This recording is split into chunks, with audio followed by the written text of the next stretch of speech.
Right, so we've got the Roosta Popper on, 105. Got a little trout fly head of it as well, it's a bit of a teaser. And there's 30 gram rod. And we've got 13 pound. Not sure what this is actually. This is Suffix braid.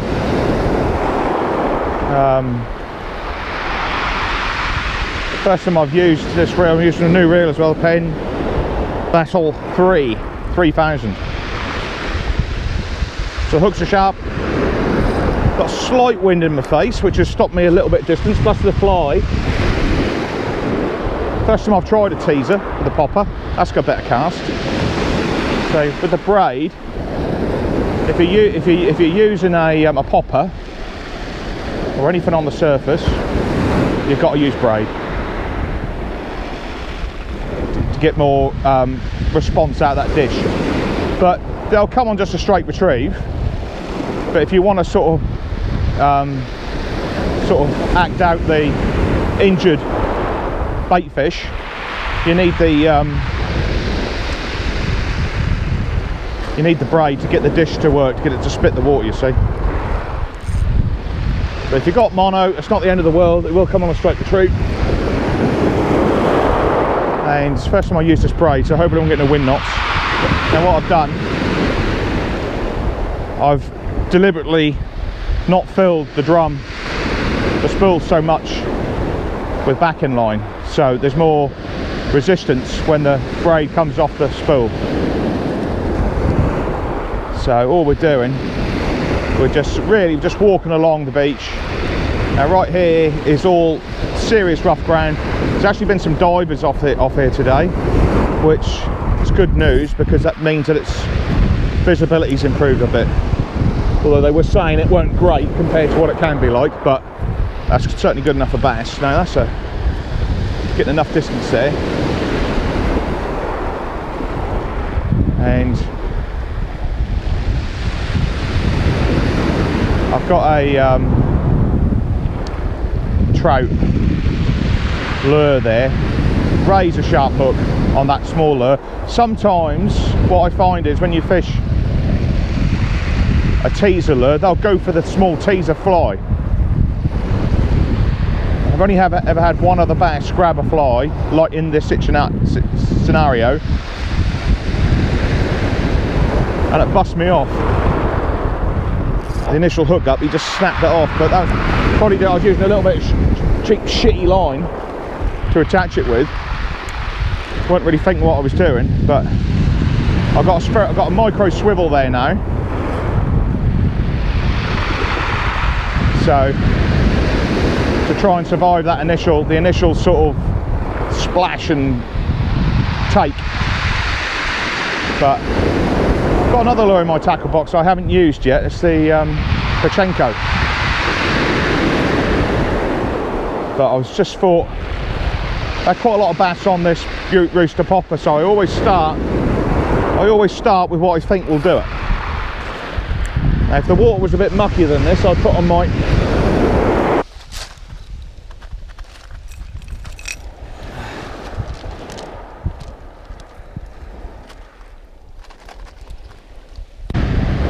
and it's good fun, this popper fishing. You got something to watching it splash, and all I would say is you don't want to wind it too hard. Have you ever sort of been giant trevally fishing abroad or something like that? They reel them in really fast. I don't like to. I like to sort of mimic an injured fish and take my time.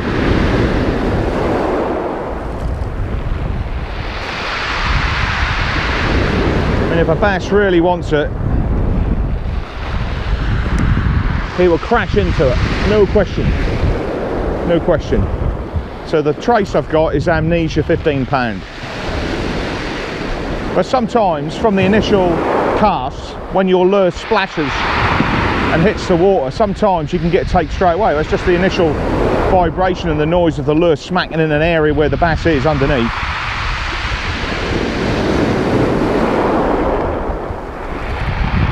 But this reel is a little bit heavier than what I'm used to. But what you can do, you can just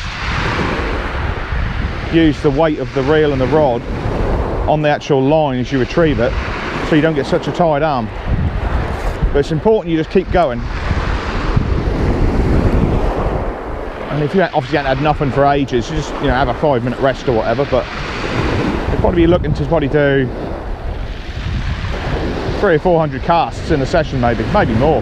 That could be 600. I really don't know how many it is, but I usually fish for sort of 2 or 3 hours over a period of time where I think I could probably get one, and that's it. See, the thing is, when the conditions are like this, you're blessed with any lure would work, really. You know, a popper would work, but what you've got to weigh up is, if the bait fish are there, like mackerel and things like that, then you'll probably want to be fishing a popper or a sort of a shallow diver.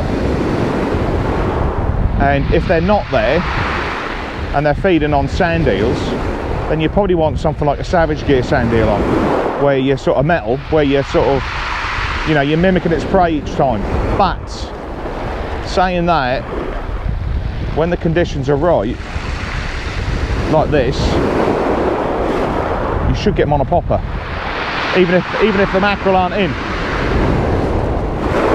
It's an instinct thing. It's a, like, you know, and at the end of the day, earlier on in the winter time, when they're not here inshore, they're out in the middle, and they're feeding on herrings. Bass generally, it's a fish diet. They do eat crabs and whelks and things like that, but mainly it's a fish diet. Even when they're not here winter time, they're out in the deep sea and they're dining on herrings.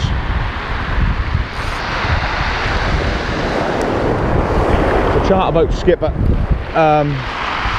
2 months ago, he caught a nice bass on a herring fillet just on the bottom. So, you know, they're opportunists. So, you know, you'll get them on mackerel heads, you get them on sort of mackerel flappers, dead sand eels, live sand eels, live pouting, whiting, stray line mackerel, and even this bit here, right in close here, right in here, that last wave just there is even a good spot. So range, close in. All I would say is I wouldn't hurry it in too quickly, especially a popper. I would just sort of, see, with braid you just need a very minimal little twitches just to sort of get it to work. So, you know, see, it spits everywhere. It's got a nice balance, this Roosta Popper, really nice balance. It doesn't sort of, even if you jerk it a bit hard, it doesn't come out of the water. See, I've actually got a trout fly with it as well ahead of it. So he's got the choice of two. You know, probably undermines the sort of the injured bait fish thing a bit if there's a... But it's how they fish for them in America for striped bass. And they use a red gill instead of a fly. It's just that the fly doesn't catch the wind so much. Some nasty rain clouds over there. So I'm just going to save the battery a bit in case we do get something. That's a nice one. Look at that. That's a solid fish, that is. That's a solid old fish. Right, so we've just changed over to Savage Gear sand eel, 30 gram. Still got the teaser on.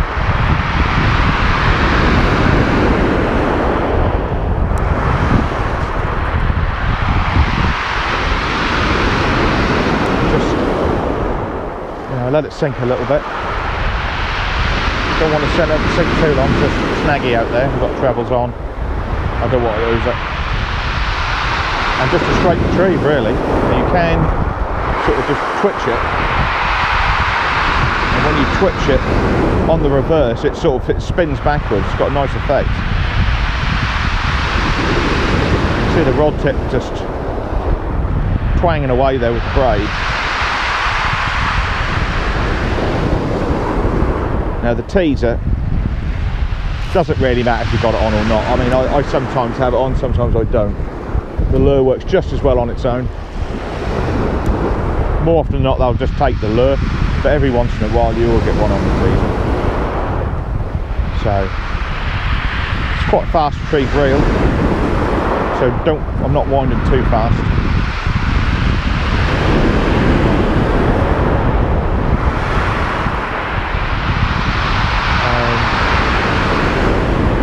Just waiting for that lock up.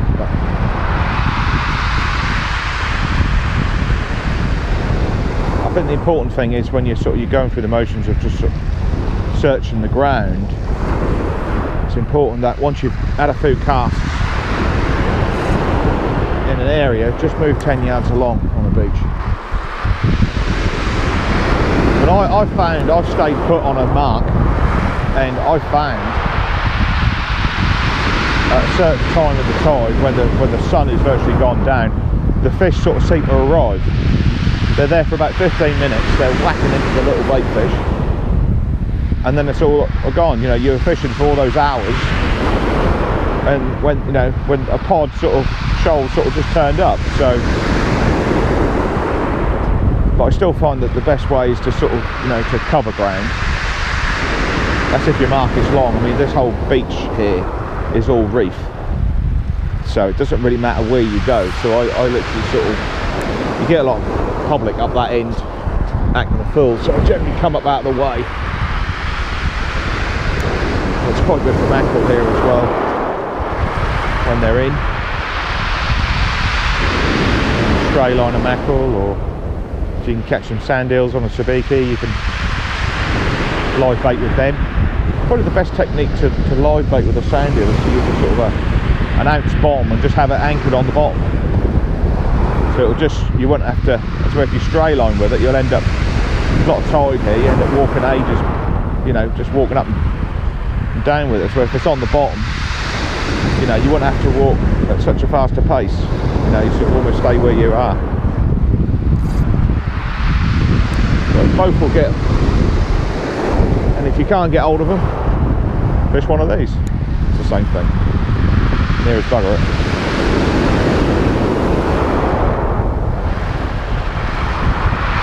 Gonna give it a few little things, a little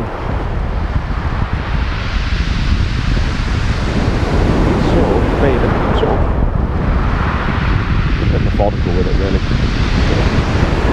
Cast one at 12, one at 1, one at 2, one at 3, and then I'll move 5 or 10 yards along the beach. That way I covering the ground. That's it. Chipping all the paint off my lure. I've actually got earplugs in because of the noise, as you can hear. That drives you around the bend after a while. So the sea looks a little bit more coloured here. So it tells me there's a patch of sand. Hopefully some sand eels down there.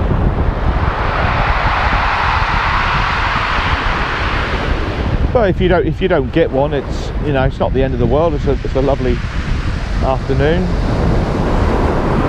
and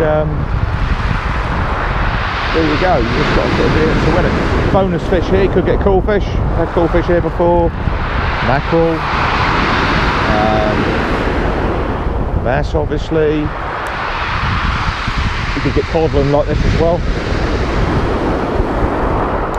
Let it sink a little bit, maybe count to 5, and then a slow retrieve.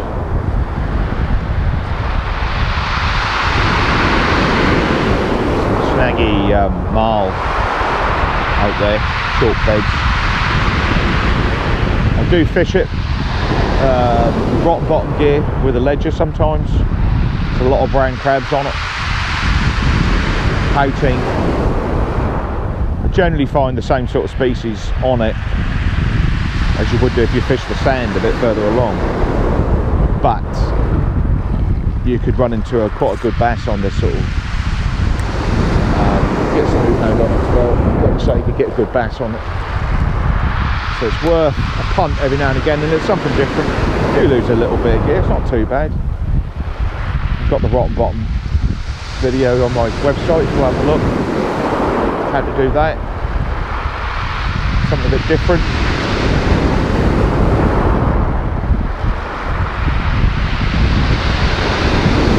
It's all about just sort of staying relaxed really, and just doing,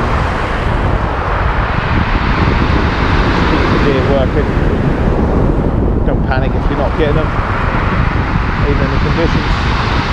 Like you're saying, sometimes bikes seem to come at a certain stage of the tide and then nothing, you know, so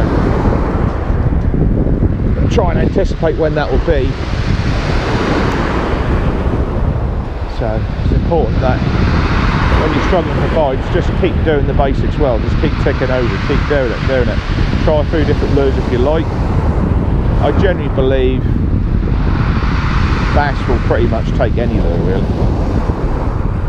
It's whether the fish are there or not, that's the key. I spend a lot of money on lures, but if the fish are there, I think the $2.99 will do it as much as the $25.99. But I'd rather use the $25.99. But these things here by Savage Gear, they're about £5, $5.50. And I'll be honest with you, I can't think of anything but more better value than that. I'm not being biased or anything like that. Their action, they look like the same deal. When I'm using it, I'm like, well, if something's there, they will just crash into it. It's as simple as that.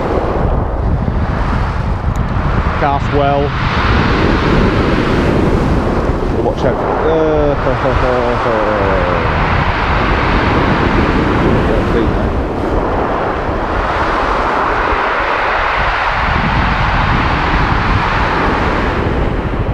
Yeah, we're just, it's good sky, it's all starting to rain, cloudy, big tide, there's no weed in the water, it's got a nice green, clear tinge to it. It's just a question if they're there or not really. There's no reason why they shouldn't be.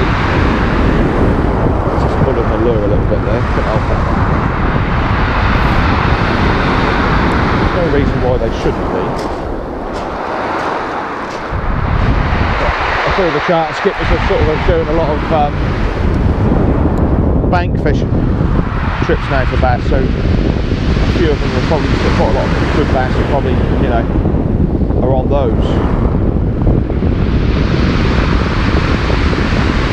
But there's one or two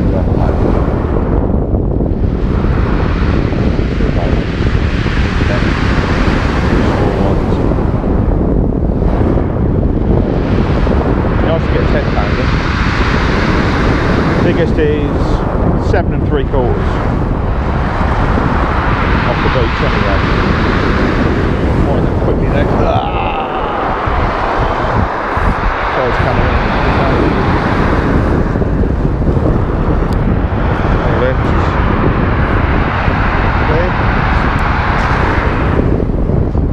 Once in a while you get a set coming through.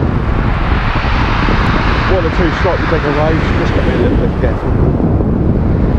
It's not dangerous here, I don't think.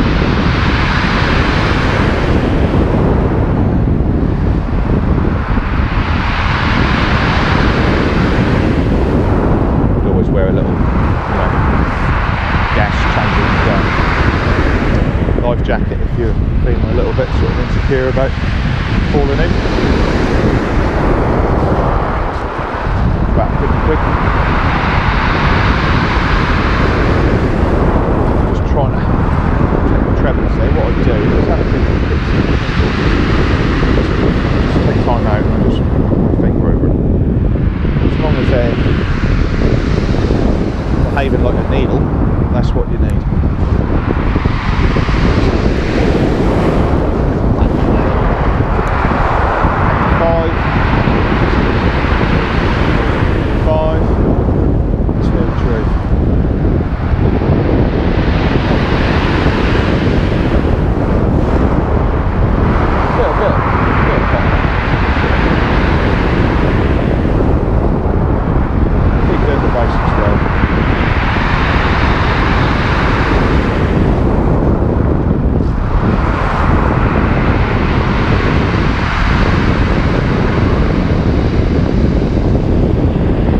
it's like we've got so many good lures to use.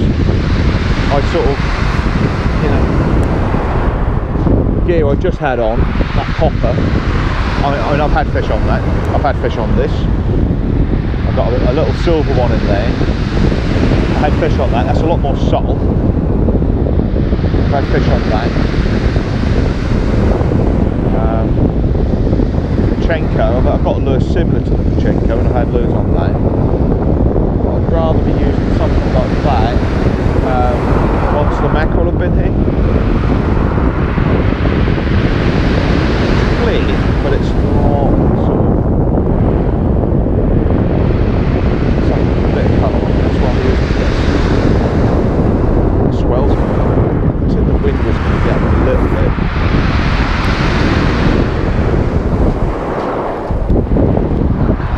Go.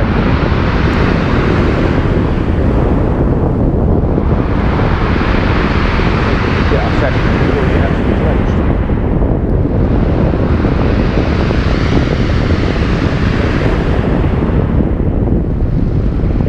Good. Just a little bit past high tide.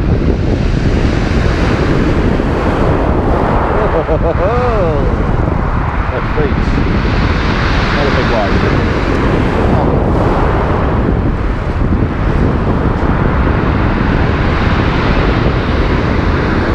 Step back a little bit. The size of that, I mean that's got to be 1.5 meters. That's only 2 metres there. Look at it.